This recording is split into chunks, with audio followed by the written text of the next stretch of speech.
What began as a routine late-night interview quickly descended into an unexpected and uncomfortable moment when Jake Gyllenhaal appeared on Jimmy Kimmel Live. The actor walked onto the stage to warm applause, giving Kimmel a familiar smile and a casual handshake. At first, everything seemed normal. Kimmel made a few jokes about Gyllenhaal's latest psychological thriller, and Jake responded with charm and wit. But tension started to surface when Kimmel brought up a viral clip from Gyllenhaal's past involving a heated red carpet incident. Still working on those anger issues? Kimmel joked. Jake's smile faltered for the briefest moment. That's not really funny, Jimmy, he said evenly. Kimmel, trying to save face, laughed it off and moved on. But the shift in Gyllenhaal's demeanor was subtle and real. The interview kept going, but something had cracked beneath the surface, an intensity that neither the host nor the audience could ignore. Kimmel, used to awkward guests, pressed on with what he thought would be a playful question about Gyllenhaal's tendency to take method acting a little too seriously. "Did you sleep in a coffin again for this role?" he quipped, referring to a rumor from a previous project. Jake paused, leaned forward, and said, "You know, you guys love to mock actors when they give everything to a role, but you still want the awards and the performances, right?" The tone was cutting. Kimmel raised his eyebrows and replied, "Well, we're just having fun here." Gyllenhaal didn't back down. "Yeah, fun for you. For me, it's years of work reduced to a punchline." The studio audience grew still. The usual rhythm of back-and-forth banter had vanished. Kimmel tried again, smiling awkwardly. "Come on, Jake. You've got to admit the coffin thing is a little weird." Gyllenhaal shook his head, eyes narrowed. "No, what's weird is laughing at what you don't understand." The temperature on set dropped further. Gyllenhaal crossed his arms and glanced around the studio, as if reassessing why he'd even agreed to the appearance. "Is that why I'm here?" he asked. "To be mocked in front of a live audience?" Kimmel responded carefully, "You're here because people love you. They love your work. We're just trying to keep it light." But Jake wasn't letting go. "People love the version of me you show them," he said. "Not the real one. The real one doesn't fit the script." The comment lingered, heavy and uncomfortable. Kimmel looked toward his producers, clearly questioning whether to pivot or pull the plug.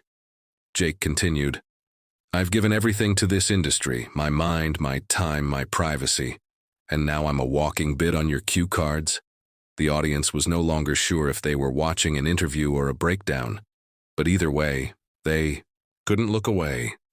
Kimmel tried to soften the mood by joking about actors being sensitive. "I've had worse reactions. Tom Cruise jumped on a couch," he said with a forced laugh. Gyllenhaal's reply came cold and direct. "Yeah, and you turned that into 15 years of punchlines, didn't you?" The jab hit hard. Kimmel blinked, visibly rattled. "Jake, it's not personal," he said. "This is what we do, it's entertainment." Jake leaned forward, voice low but firm. "That's the problem. You think because it's entertainment, it doesn't cost anything."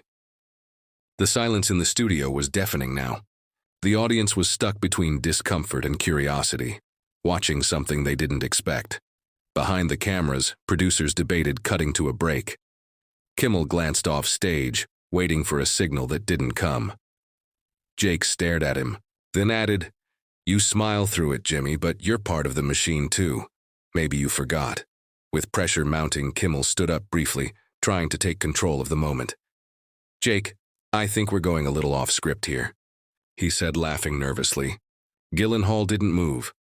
"There is no script when you're being honest," he said, "and I'm tired of pretending." A few audience members clapped out of reflex, unsure if this was brave or bizarre. Kimmel raised his hands. "All right. If you want to talk seriously, let's talk. But we're live, and there are limits." Jake nodded. "Exactly, there are always limits on what we can say, how we say it, how real we're allowed to be." Then, without warning, he pulled off his mic and tossed it lightly onto the desk. "I don't think I'm the right kind of guest for your show," he said quietly. Then he stood, adjusted his jacket, and walked off stage without a word. The room was stunned. Even Kimmel looked frozen for a beat, The show quickly cut to an unscheduled commercial break. Behind the scenes, chaos erupted. Producers were on headsets, trying to assess the damage. Kimmel returned after the break alone at his desk, offering a calm, neutral statement. "Well, that was unexpected. We appreciate Jake coming by and we wish him the best." But viewers weren't satisfied with the safe language. Social media was already on fire.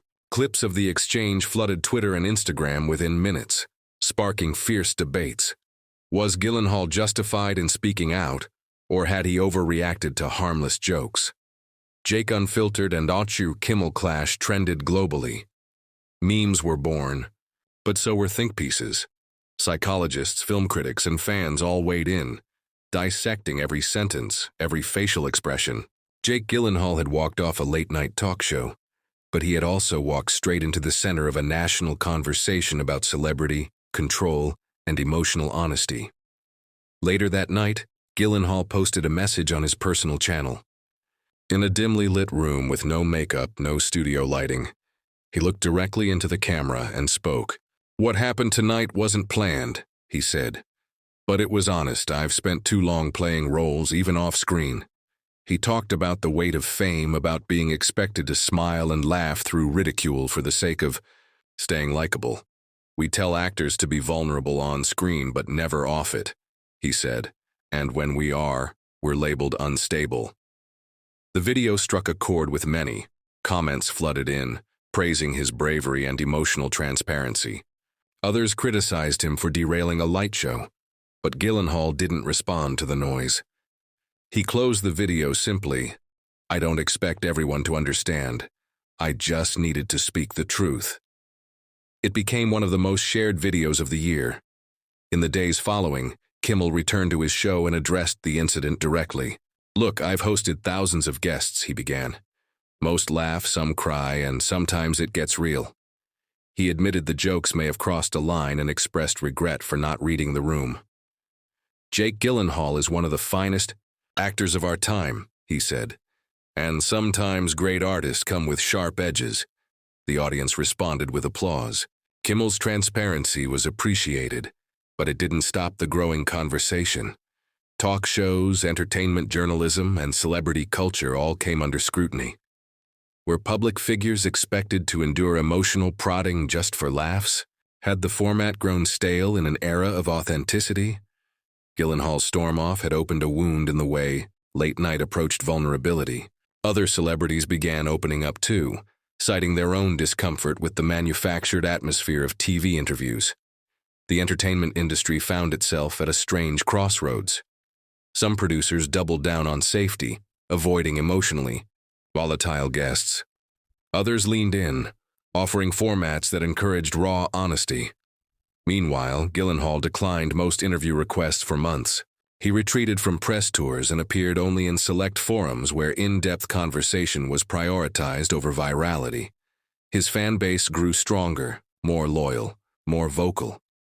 Independent outlets praised him for breaking the unspoken rule of silence in Hollywood. His career didn't suffer, in fact, it flourished. Directors admired his refusal to play the PR game. Roles got deeper, riskier. 1 year after the Kimmel incident, he won a major acting award. On stage, he said, "I want to thank everyone who lets actors be human first, performers second." The applause that night felt different, less automatic, more earned. He had redefined what it meant to walk off stage, not in shame, but in truth. Years down the line, the moment would be taught in media studies classes, analyzed in podcasts, and remembered in retrospectives. Jake Gyllenhaal's confrontation wasn't just a disruption. It was a recalibration. Kimmel, in later interviews, admitted it changed how he prepared for every future guest. "It reminded me that not everyone wants to be part of the joke," he said. And for Jake, it became a turning point not of reputation but of revelation. He had dared to break character on a stage where everyone plays a part. No script, no cue cards. Just discomfort, honesty, and the quiet power of stepping away. In the end, he hadn't been kicked off the show. He had walked off with dignity.